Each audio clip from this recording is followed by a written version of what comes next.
So, despite it being the exact same name as the original, which doesn't bother me as much as it bothers other people, it is just a prequel and not a remake.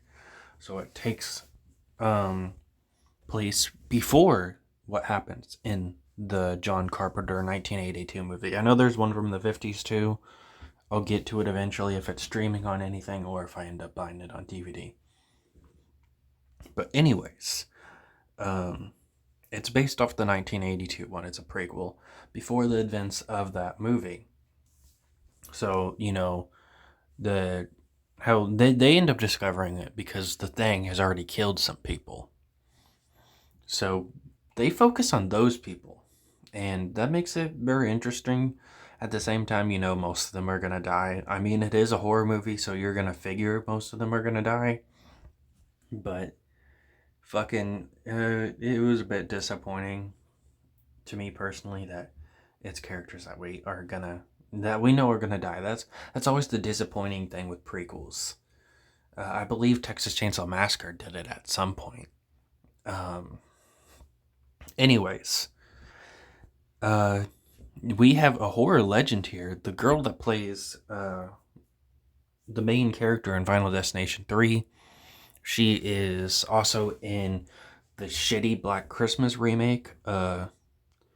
And she was also in Cloverfield Lane, which I had watched that a few years ago, and I didn't even know there was other movies until a year or two ago. But apparently, that's like a whole series. But that's besides the point.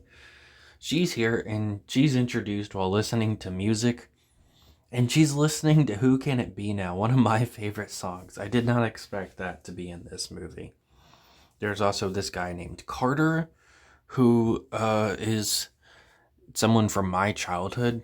For the longest time, I was like, I recognize that face.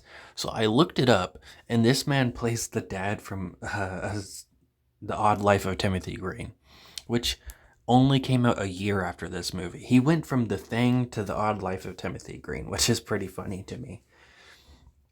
They show that it's going to be like a bond between her and Lars, kind of. Like, it seems like we're going to focus on those two, but he ends up fucking off at the halfway point in the movie. Like, he gets kidnapped by something. We don't even know what he gets kidnapped by.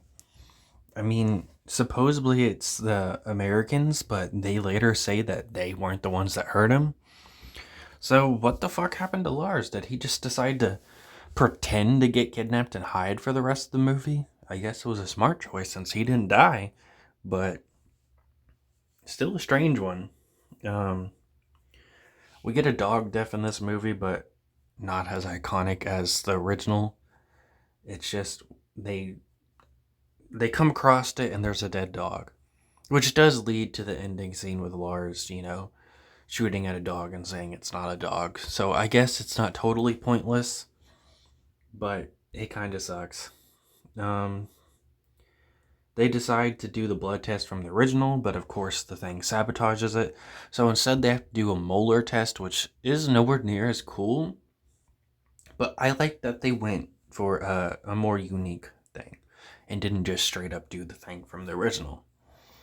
So they have to check their teeth to see if they have molars because the thing can't recreate molars. So anybody that has like fillings in their molars, um, they're good. So 3 of them are good and 4 of them aren't. So you'd think that would lead to at least 5 minutes of tension, but it does not last very long. The thing breaks in and people start getting picked off pretty fucking quickly now, which kind of sucks, but at the same time, it works. I think both these movies are amazing in their own way. I personally didn't really mind the CGI, though it's not something I want when watching a horror movie. It didn't bother me that much. I didn't think the CGI was very bad. Besides maybe one scene when the thing was merging with somebody and it was the two-faced creature they find. That scene, the CGI when they're merging is a bit odd. There's also this dude that looks like this wrestler that I like, Buddy Murphy, in the movie, and he spends most of the movie just having a scared look on his face. It's pretty fucking funny. He ends up getting one of the saddest deaths of the movie, though. Him getting, like, suffocated to death by the thing with one of the, like, handling creatures or something. It's really weird. Going, like, inside his mouth and kind of choking him to death. And he's still alive when the main character decides to burn him. It's really sad. His death is kind of drawn out too. Like, the creature's on him for a good 10 seconds, and he's like, get it off, and nobody helps him. The poor guy. Kate says that someone needs to help him, but she doesn't help him. Even though she's a badass for most of the movie, she doesn't help him in this particular scene. It's very, very strange. And she just kind of trusts Carter for no reason at all, it seems, but they do reveal later that she had a reason. It's very strange when watching the movie for the first time. You know, she's out here trusting this guy, one out of two people she didn't do a test on. So she doesn't know if this man's a thing or a human, but she so willingly trusts him and starts working with him and stuff. It's very weird. But it's revealed later that she knew he wasn't a thing because of his earring, which I didn't notice until the car scene, which, ironically enough, is, you know, when she notices the earring. So I guess it could have been intentional. I didn't notice he had an earring for the whole movie. But unfortunately, he ends up getting killed by the thing off screen because they get in the car, they decide to go to a Russian camp together, and she notices he doesn't have an earring. So she's forced to kill him. Pretty fucking cool scene. So her and Lars are the only ones that survive. Though Lars, like I said, it just disappears halfway through the movie and shows up at the end of the movie. So he gets one of the final scenes in the movie, though it doesn't feel that deserving since he's not in most of it. But honestly, I think it was still a decently terrifying movie, and they're both amazing in their own way.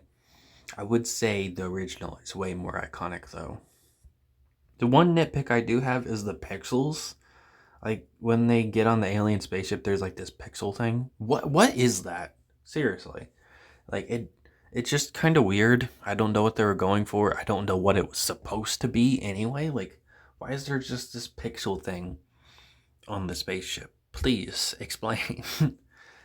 But honestly, I really enjoyed this movie. I think it gets too much hate.